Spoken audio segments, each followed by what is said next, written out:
so if you're starting in a flat position, let's say if you're at a stoplight or a stop sign and you're just starting off, you're going to stay clipped in on kind of your weaker side is what I would say. So if you have trouble, if you're more coordinated on your right side, you want to make sure your left side stays clipped in. And you want to keep that pedal up at the top so that when you when the light turns green, you can give a nice good shove off. And I used to be into water skiing, and what we told people was when you're starting on a water ski, you should really walk in like you're a big proud male walking into a bar and you're going to take things over. So any females listening, you might want to adjust that to something else. Okay, so you're going to give it a nice big kick off. You're going to stand up straight. You're going to put those hips up forward so you can kind of look down, locate the clip, and then clip your shoe right in there nice and strong, just like this.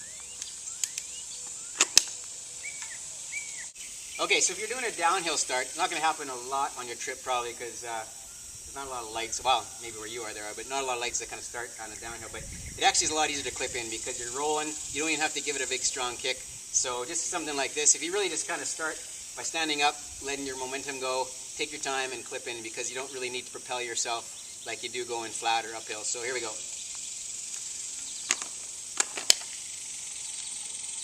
Okay, so going up a hill off the start is probably the most difficult clip-in that there is because you've got to generate enough power to keep yourself moving so you don't wobble or tip over and get clipped in before you can get going on that hill.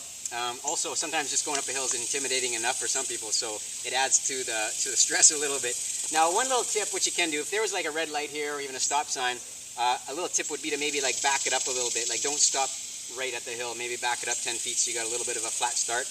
But if you are in a place where you just happen to be stopped, you need to go uphill, you're just going to kick it as hard as you can with this top foot, making sure that you're really clipped in, foot to the top of the rotation here. Give it as hard as a kick as you can. Again, stand up straight, push those hips kind of forward, and locate that toe clip and clip it right in there. Just something like this.